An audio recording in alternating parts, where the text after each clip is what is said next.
आज बात पश्चिम बंगाल की राजनीति से जुड़े उस बड़े फैसले की जिसने चुनावी माहौल में नया तूफान खड़ा कर दिया है। पश्चिम बंगाल सरकार ने ओबीसी आरक्षण व्यवस्था में बड़ा बदलाव करते हुए कई मुस्लिम उपजातियों को ओबीसी कोटा लिस्ट से बाहर करने का फैसला लिया है। सरकार का दावा है कि ये फैसला अदालत के आदेश और संवैधानिक नियमों के अनुसार लिया गया है, लेकिन विपक्ष इसे राजनीति से प्रेरित कदम बता रहा है। कौन कौन सी जातियां हटाई गई हैं, क्या लाखों लोगों के सर्टिफिकेट पर असर पड़ेगा और क्या शिक्षा और सरकारी नौकरियों में बदलाव किया जाएगा, इसका पूरा समीकरण। और सबसे बड़ा सवाल इस वक्त यही है, क्या बंगाल में अब आरक्षण बनाम दृष्टिकरण की नई राजनीति शुरू हो गई है। लगातार जिस तरीके की खबरें यहाँ पर सामने आ रही है, पश्चिम बंगाल जहां राजनीति में जाति, धर्म और वोट बैंक तीनों का असर हमेशा बड़ा रहा है, अब उसी बंगाल में ओबीसी आरक्षण को लेकर ऐसा फैसला लिया गया है जिससे राज्य की राजनीति में हलचल तेज हो गई है। राज्य सरकार ने ओबीसी लिस्ट की समीक्षा करते हुए कई मुस्लिम उपजातियों को आरक्षण सूची से बाहर करने की प्रक्रिया शुरू कर दी है।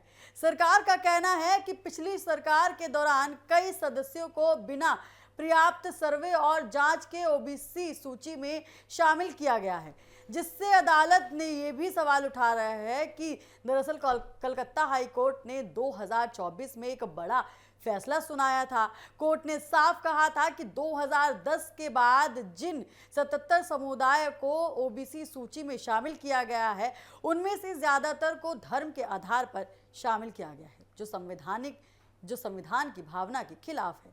इन समुदाय के लोग, कम से कम मुस्लिम समुदाय जो है, शामिल बताए गए थे। उसके बाद कोर्ट ने इनकी वैधता पर सवाल उठाए हैं और कई ओबीसी प्रमाण पत्रों को भी अमान्य करार दिया था। अब सवाल यही उठ रहा है, क्या बंगाल में ओबीसी आरक्षण वास्तव में सामाजिक पिछड़ेपन के आधार पर दिया गया था या फिर वोट बैंक की राजनीति के लिए? सबसे बड़ा सवाल यही है, क्या इस फैसले से लाखों छात्रों और नौकरी की तैयारी कर रहे युवाओं का भविष्य प्रभावित होगा? नई सरकार का दावा है कि अब ओबीसी सूची में सिर्फ उन्हीं समुदाय को रखा जाएगा जो सामाजिक और शैक्षिक रूप से होंगे और सरकार ने धार्मिक आधारित वर्गीकरण खत्म करने की बात कही है। यानी अब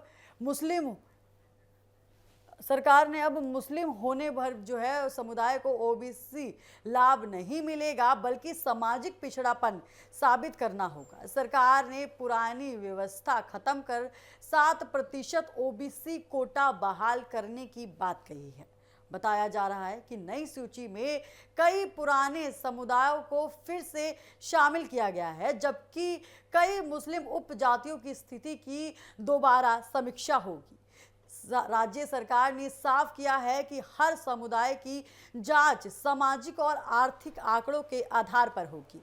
इस पूरे विवाद का असर अब शिक्षा और नौकरियों पर भी दिख सकता है, क्योंकि राज्य के कॉलेज एडमिशन पोर्टल और सरकारी भर्ती प्रक्रिया में भी बदलाव शुरू हो चुके हैं और कई विश्वविद्यालय ने नई आरक्षण व्यवस्था लागू करने की तैयारी कर दी है। वहीं विपक्ष लगातार सरकार पर हमलावर है, विपक्ष लगातार सरकार पर आरोप लगा रहा है। सरकार जो है जानबूझकर मुस्लिम समुदाय को निशाना बना रही है और चुनाव से पहले ध्रुवीकरण की राजनीति कर रही है।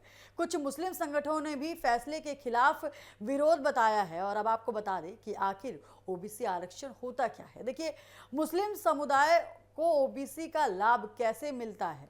भारत में ओबीसी यानी अदर बैकवर्ड क्लासेस ऐसे समुदाय है जिन्होंने सामाजिक और शिक्षीकरण रूप से पिछड़ा माना जाता है। संविधान के अनुसार धर्म के आधार पर आरक्षण नहीं दिया जाता, लेकिन किसी भी धर्म के भीतर मौजूदा सामाजिक रूप से पिछड़े समुदाय को ओबीसी सूची में शामिल किया जा सकता है। और यही वजह है कि कई राज्यों में मुस्लिम समुदायों की कुछ जातियों को ओबीसी का लाभ मिल जाता है, जैसे नई, कसाई, उसके बाद आसी, उसके बाद जैसे तमाम जातियां यहाँ पर शामिल होती है। लेकिन बंगाल में विवाद तब शुरू हुआ जब आरोप लगा कि कई समुदायों को बहुत तेजी से ओबीसी में शामिल किया गया है और कुछ मामलों में आवेदन और मंजूरी के बीच बेहद कम समय बताया गया।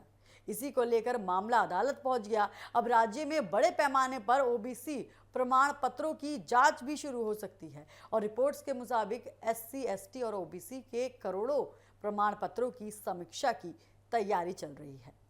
अगर किसी प्रमाण पत्र में गड़बड़ी मिलती है तो उसे रद्द भी किया जा सकता है। यानी ये सिर्फ आरक्षण का मामला नहीं है, बल्कि आने वाले समय में बंगाल की राजनीति का सबसे बड़ा मुद्दा बन गया है। और क्योंकि बंगाल में मुस्लिम आबादी बड़ी संख्या में है और ओबीसी आरक्षण का असर सीधे चुनावी समीकरण पर पड़ सकता है, और विशेषज्ञ मानते हैं कि इस फैसले के बाद बंगाल में तुष्टीकरण बनाम सामाजिक न्याय की बहस तेज हो गई है। एक तरफ सरकार इसे संवैधानिक और पारदर्शिता का मामला बता रही है, तो दूसरी तरफ विपक्ष इसे सामाजिक अधिकारों पर हमला करार दे रहा है।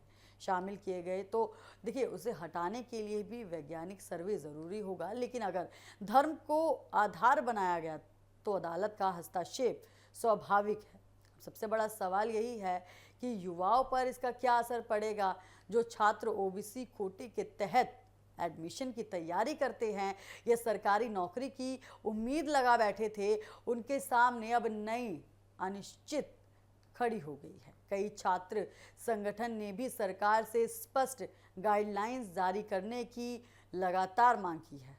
पश्चिम बंगाल में ओबीसी आरक्षण पर छिड़ी ये बहस अब सिर्फ अदालत प्रशासन तक सीमित नहीं है। ये मुद्दा अब सीधे राजनीतिक चुनाव और सामाजिक संतुलन से जुड़ चुका है। अब देखना ये होगा कि सरकार की नई अदालत की सीट जो है वो कितनी टिकती है, कसौटी कितनी टिकती है, और जनता इसे सामाजिक न्याय मानेगी या फिर राजनीतिक रणनीति। लगातार यहाँ पर सवाल उठ रहे हैं। बंगाल की राजनीति लगातार यहाँ पर गर्माती हुई जा रही है।